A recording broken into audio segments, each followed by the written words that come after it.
all involved in the same quest for equity and justice in this America.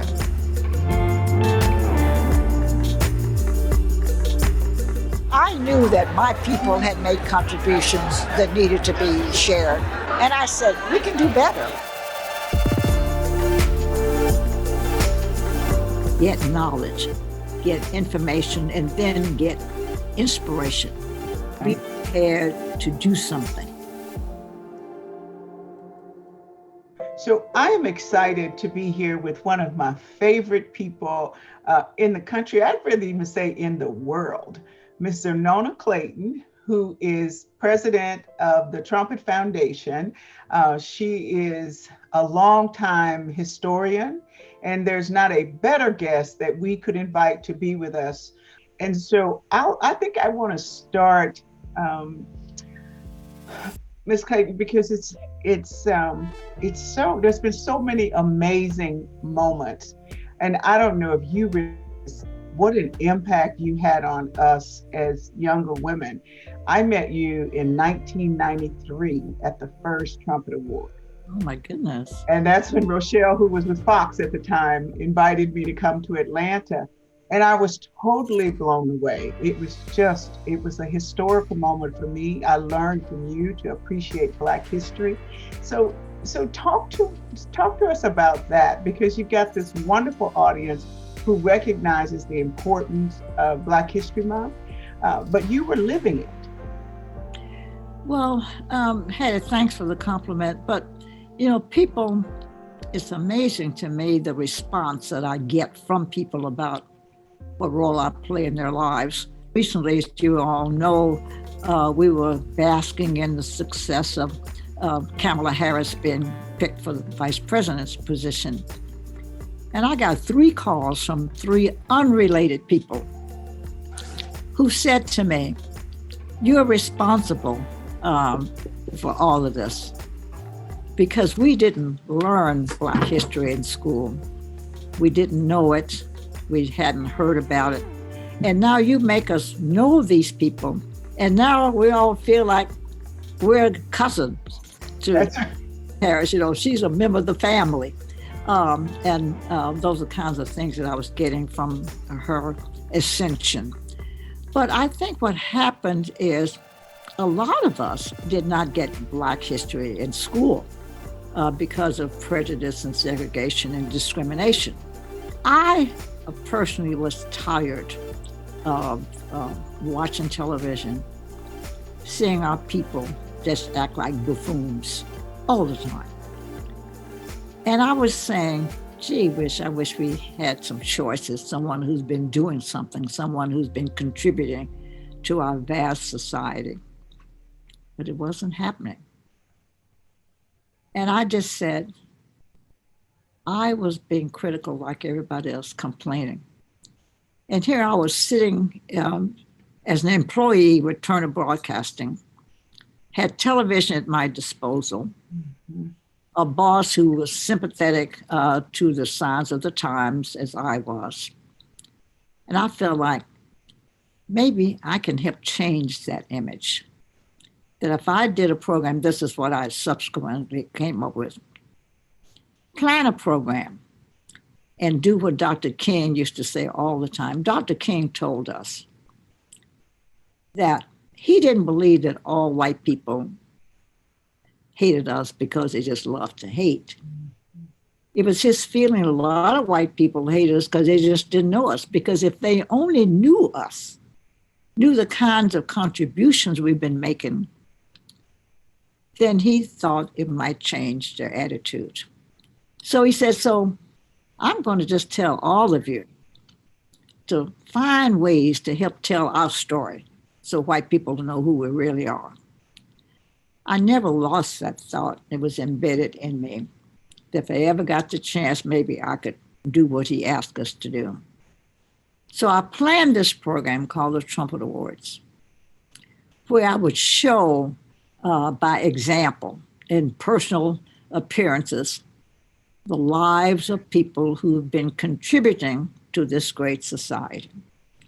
And so I just conjured up the development of this program. And he gave me complete approval Mm-hmm.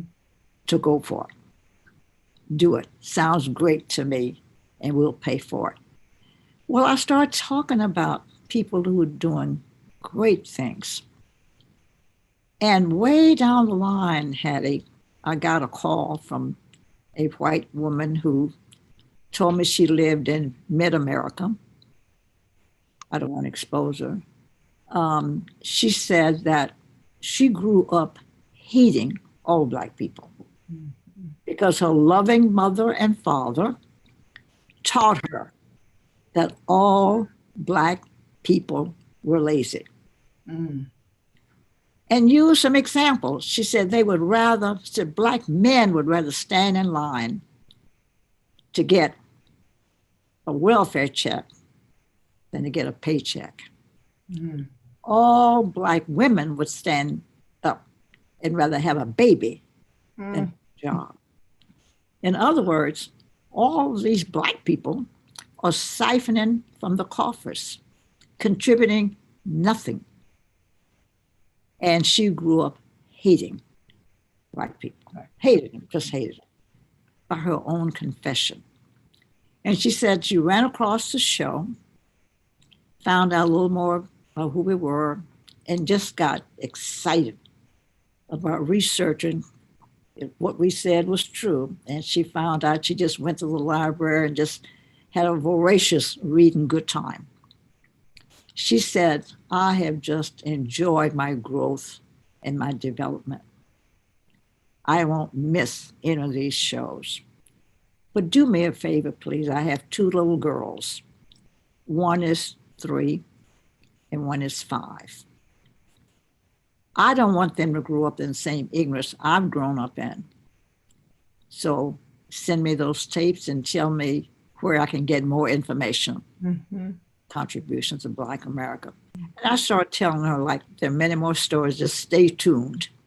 And that's how I came up with the program that would present on a regular basis the contributions of Black Americans. That is awesome. And I will tell you, it was definitely a front row seat to history. I mean, I was thinking of all the people I met sitting next to you, from John Lewis, Andy Young. I mean, the list just goes on and on. Miss King. I mean, it was always a list of people. And you absolutely educated all of us, Miss Clayton, on history. I mean, you taught me, by the way, to always buy from Black authors. I never even thought about that till you started the book event. Talk about that, because that was so educational for me. Well, we would invite authors to come in person, bring their books. And what was surprising to me, but pleasantly so, was the fact that we had little children. I mean, they would line the aisles of our hotel trying to get in line to get an autograph for somebody real. So they saw the real author and the contents of the books, and it made it all a great package. And so we were expanding the knowledge. And once you meet somebody who wrote the content, you make a new marriage of that relationship. And it just expands the pride. And everybody was just so proud to walk around. As a matter of fact, we had a lady who was a cook in the dining room of the hotel. And she came out of the kitchen one day and she said, Miss Clayton, I want you to know that you've just given me such a joy. She said, I don't get a chance to go to the events because I'm working. But she said, I get a chance to serve these people and cook for these people who've done so much to try to help free us from servitude. And said just to see them walking around in the hotels, eating in the restaurants, she could touch them. And it brought such joy. And she said, I brought my grandchildren down one day to meet these people because they would never have met these kinds of people were it not for this kind of activity. It was amazing. And not only did I get books for myself, I got them for my nephews and my nieces, and all of them I'd get autographed, and they'll never get rid of them because they are autographed. There were so many great, memorable guests, but the life-changing guests that you had for me, as a young person at the time, was sitting next to Miss Osceola McCarthy at dinner one night. Tell the Miss McCarthy story. Well, she was a surprise to a lot of people. Some people read about it, they couldn't believe they could really, really meet her. Uh, but she was such a delight. And a lot of people didn't even know about her. A few I did people. not. Yeah. Yeah, I did.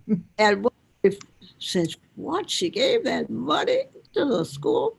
Um, but you know what? That was her way of contributing.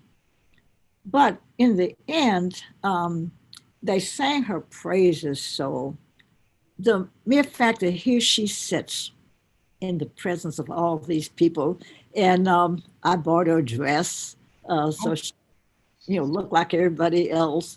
But the funniest thing about the school had done that the lady who traveled with her got a contribution from the school to dress her up, so she looked like everybody else. Because one of the things we did, we dressed.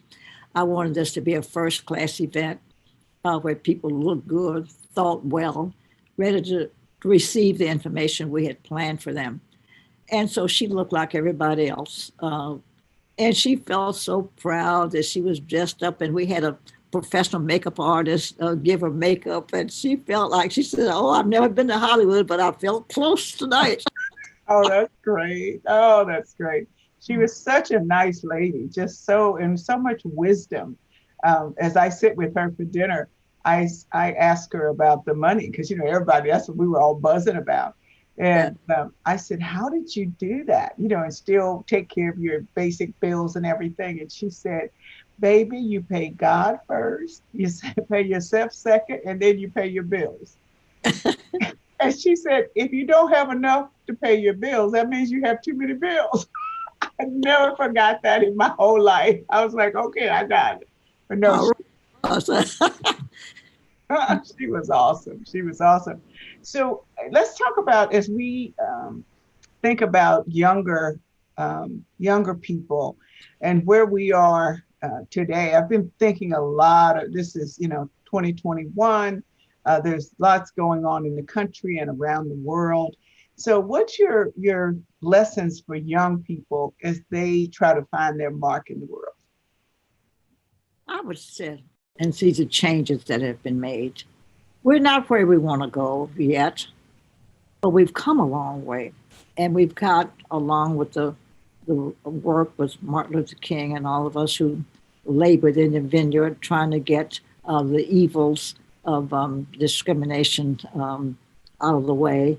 We won some victories, however, but we didn't get all the way there. But we made enough progress along the road and the path of success now that we've got to tell our young people a statement that I use all the time: if you stay ready, you don't have to get ready. All right. And so, which means that get as much as you can now, understanding and knowledge, how to's, how to do this, how to do the other. Have skills, have some goals in your own mind, some direction where you'd like to go. Because at some point we're going to get it right. And we're doing better now that if you got a skill and a talent, you can go somewhere. There was a time it didn't matter whether you had a skill or a talent. You were still, pushed to the cotton fields. That's where we all had to go.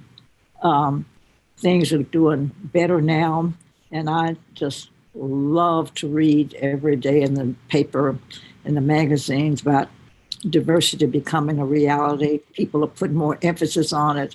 And you've done such a good job, I might add, in that direction.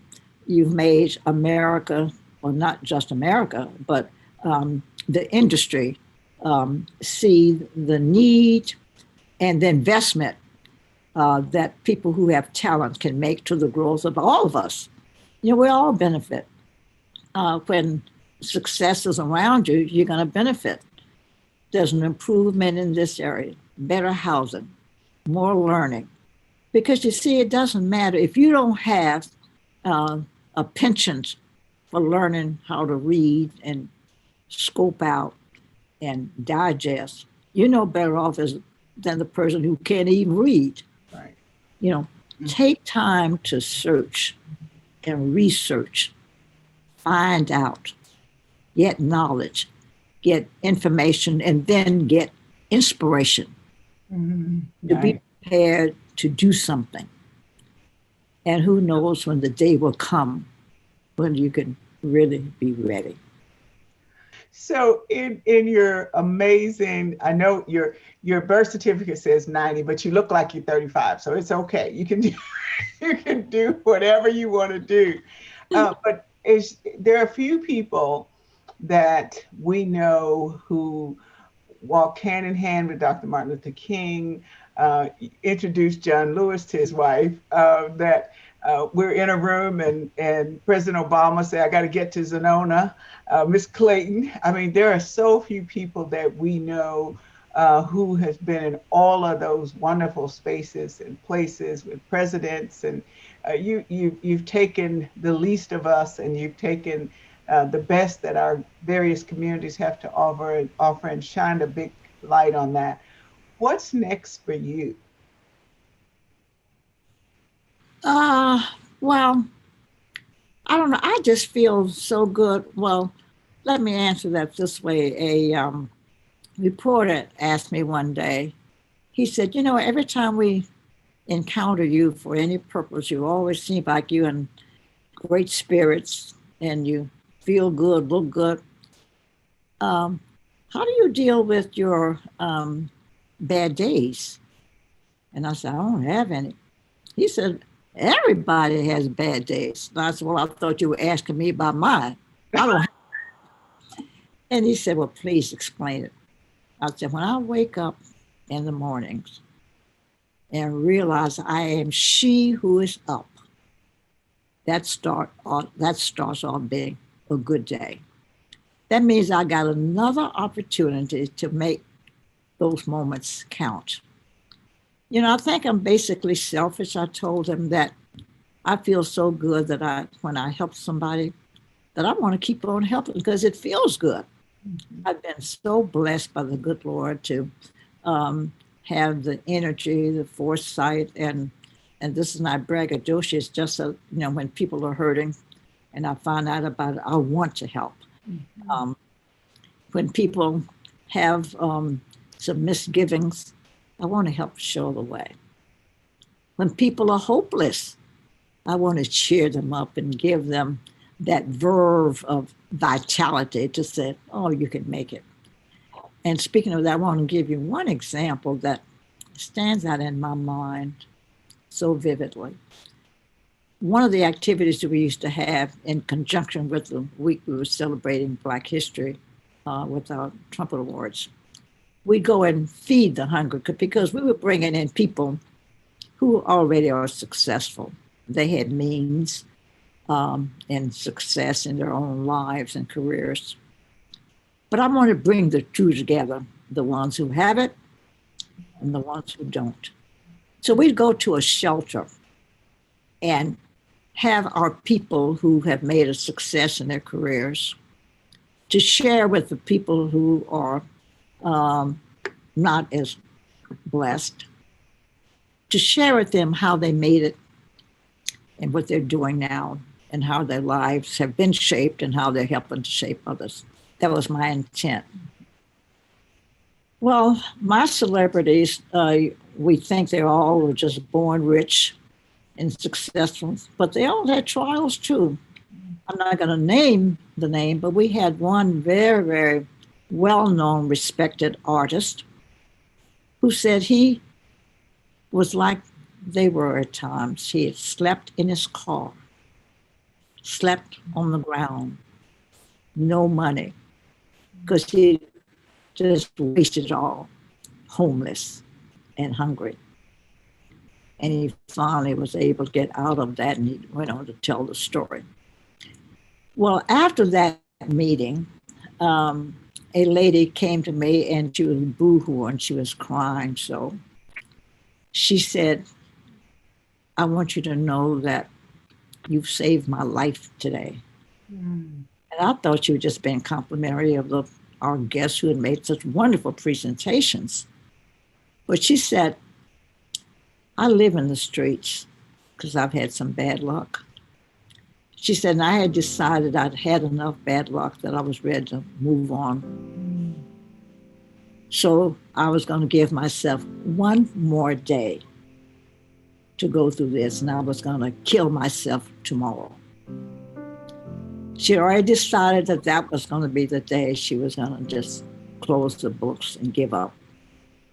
And she said, and here you come. People have given me hope.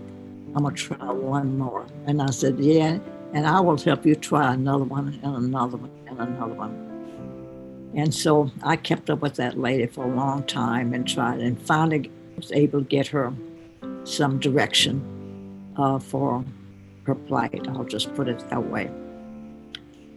But Hattie, I cannot describe for you how that makes me feel. And that's why I tell people I'm selfish. People say, oh, you're kind. I said, no, I'm selfish. Because I feel so good when I help somebody. I want to keep on helping them. It's a good feeling, a wonderful feeling to help get somebody on the straight and narrow and bring some joy in their lives. And sometimes it doesn't take a whole lot. But it doesn't matter how much it takes. It's just you take the time to find a reason to help somebody who's having a tough time. That's amazing. Well, I have sit at your feet for many years, and I have been so honored to do that. Bishop Jakes and I both love you and appreciate you, and of course, always looking for your wisdom. And there is no greater time than the present for us to all learn to give a little, to support as much as we can, but to do what you have always done for all of us, which is keep teaching us, because we need to learn. We love you, Ms. Xernona Clayton. Thank you. Tell the judge we said hello. We love him too. And we look forward to another conversation with Ms. Xernona Clayton. We love you. Before we go, would you please give a message to him from me? Absolutely. I've heard many speeches about Dr. King. I've heard many speeches from Dr. King.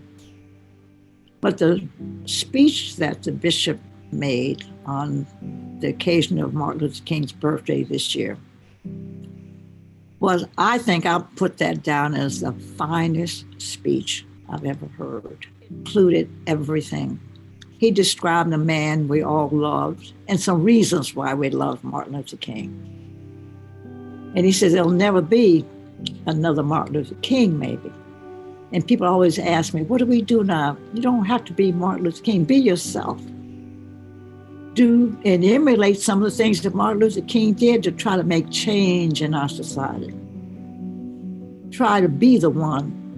Just a little bit will help. And if everybody did a little bit, we'd have a whole big bit to share. But his message was so compelling. So give him that compliment from me. I'll be happy to. And they love you, Ms. Clayton. We all love you. And thank you so much for spending the time.